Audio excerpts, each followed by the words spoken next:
Now for our roundtable with Anna Mancuso, a Republican political strategist and author of PoliticalHype.com, a blog which is aimed at conservative millennials, and News Channel 5 political analyst Brian Crowley. A lot to talk about this week. A lot going on. And if you saw the beginning of the show, you know that as well. All right, so let's start with the latest news that we have to talk about and the president's trip to the Glades. What did we learn from that? We learned that what goes on at the lake continues to be controversial. The president's budget, the state had asked for $200 million this year. The president's budget offered up $67 million. I think he may have indicated that he's willing to change that. But that's sort of been what's been going on for decades. The state asks for a lot of money, the federal government gives it very little, and also you have controversy about, how high the lake should be. It's dividing up folks living in the Treasure Coast versus folks living in Palm Beach County.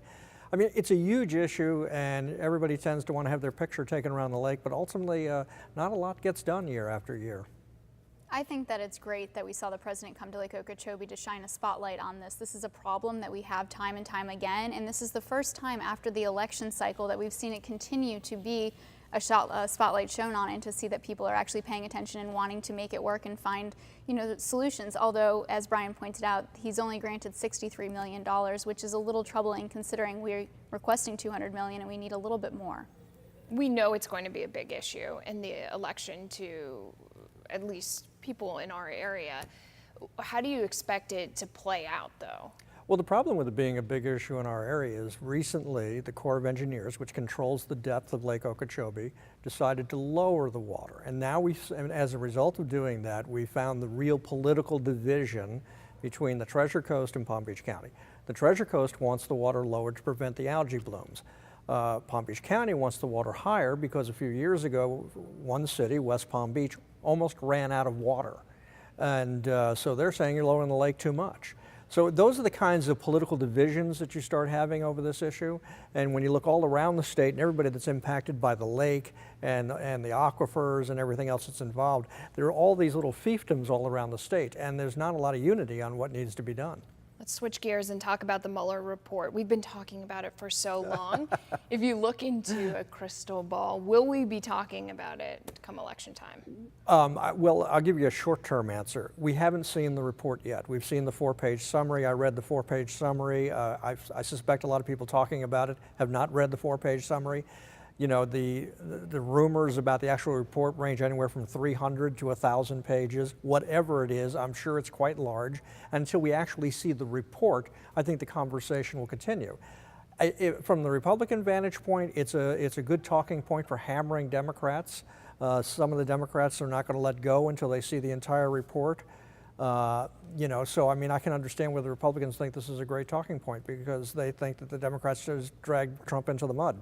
Well, to Brian's point, we haven't seen the report, and I do agree that the report should be released. I think that once it's released, though, we need to just let it go and move on, because otherwise the Democrats are really walking a fine line between providing transparency to the American public and then looking like they're just throwing a public temper tantrum, and that's going to be very problematic as we head into 2020, and we're going to want to focus more on issues than just trying to throw things at the Trump administration and the president. After all, he's just starting to look like the Teflon Don. Nothing seems to stick. Let's talk a little bit about the last issue here that I want to go over. The former Democratic candidate for governor, Andrew Gillum, announced that he basically wants to register at least 1 million voters to turn Florida blue. Well, I mean, it's certainly a worthy endeavor. It would be incredible if he actually was able to register 1 million voters. Then the question becomes, if he succeeds at that, what percentage of those voters would actually turn out to vote? But let's pretend only 1/3 of those voters show up and you get 300,000 people showing up at the polls. If they're all Democrats or no party voters who want to vote for Democrats, obviously it could have an enormous impact in a state where elections are won by 0.5 percentage point in statewide races. And while it's usually a slightly larger gap in presidential races, let's not forget that the 2000 election was won by 537 votes. So sure, if Andrew Gillum can pull off registering a significant number of voters who actually showing up at the polls, he will have done a great deal to help the Democratic Party, and Republicans should be keeping an eye on him. What's a realistic number?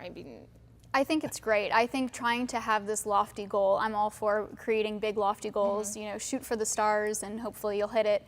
But the thing is that this is another example of Andrew Gillum trying to remain relevant in the space, and hopefully he can. But again, at the end of the day, as Brian pointed out, just because you register 1 million voters does not mean that those 1 million voters are going to turn out to the polls.